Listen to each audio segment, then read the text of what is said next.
In John 18, the Gospel of John, chapter 18, verses 33 to 38, we read, "So Pilate entered his headquarters again and called Jesus and said to him, 'Are you the king of the Jews?' Jesus answered, 'Do you say this of your own accord, or did others say it to you about me?'" Which is kind of a zingy exchange, isn't it? Jesus is asking him, "Where are you getting this from? Are you Do you know what you're talking about, or are you just repeating things that others said?" Pilate answered in verse 35, "Am I a Jew? Your own nation and the chief priests have delivered you over to me. What have you done?" Jesus answered, "My kingdom is not of this world. If my kingdom were of this world, my servants would have been fighting, that I might not be delivered over to the Jews. My kingdom is not of the world." Then Pilate said to him, "So you are a king?" Jesus answered, "You say that I am a king. For this purpose I was born, and for this purpose I have come into the world, to bear witness to the truth. Everyone who is of the truth listens to my voice." Pilate said to him, "What is truth?" It's a bit of a zingy exchange between Jesus and Pilate, but I want to focus on one thing that Jesus says. Jesus says, "My kingdom is not of this world." And I think it means four different things. It means four different things. The first thing it means is that the kingdom has a different source of power from the sources of power of the kingdoms of this world. And we see that when he says, "If my kingdom were of this world, my servants would be fighting, and they would be trying to keep me from being captured by you and delivered over." In other words, they would be the source of power of my kingdom. They would be the ones to whom I would appeal to, and they would be using their strength, and collectively their power would be the power of my kingdom. That's how it works in the kingdoms of this world. That is why their success is less than optimal, right? Why is America the way it is? Because we are the source of power of the kingdoms of this world. But the source of power of the kingdom of God is not from his servants. That means it comes from a different source. There is one source. There is a lone source of power. And that source provides all the power it needs because it has all the power there is. The source of power of the kingdom of Christ is Jesus himself. And so the lesson of that is that we should seek that source.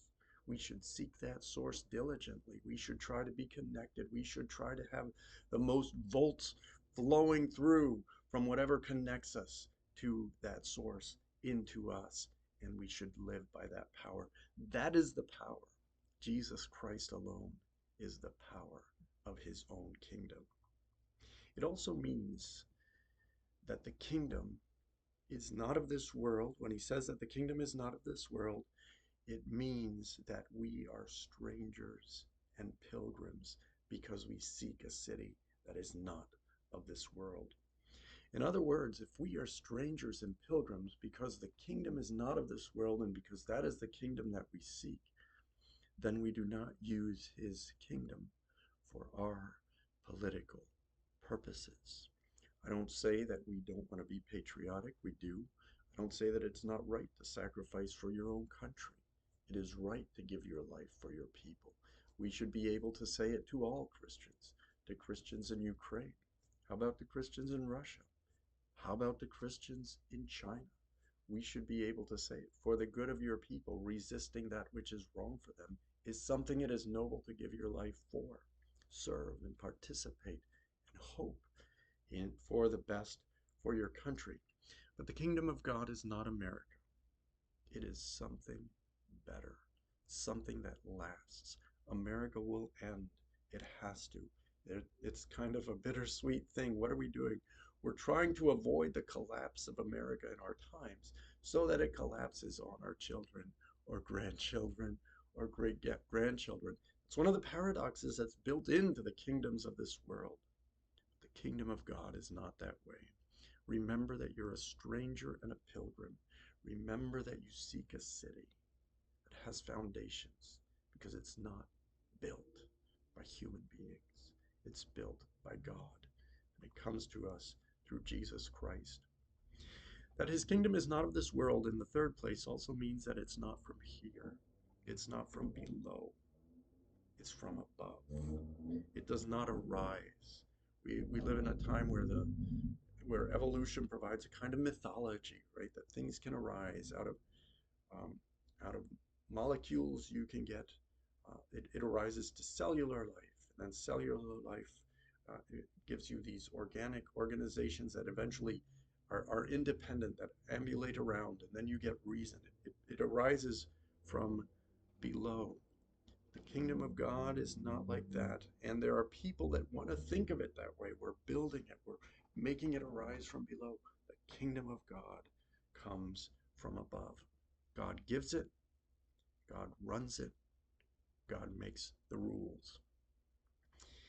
And that the kingdom is not of this world also means that it has no corruptible human leader, but the incorruptible God-man.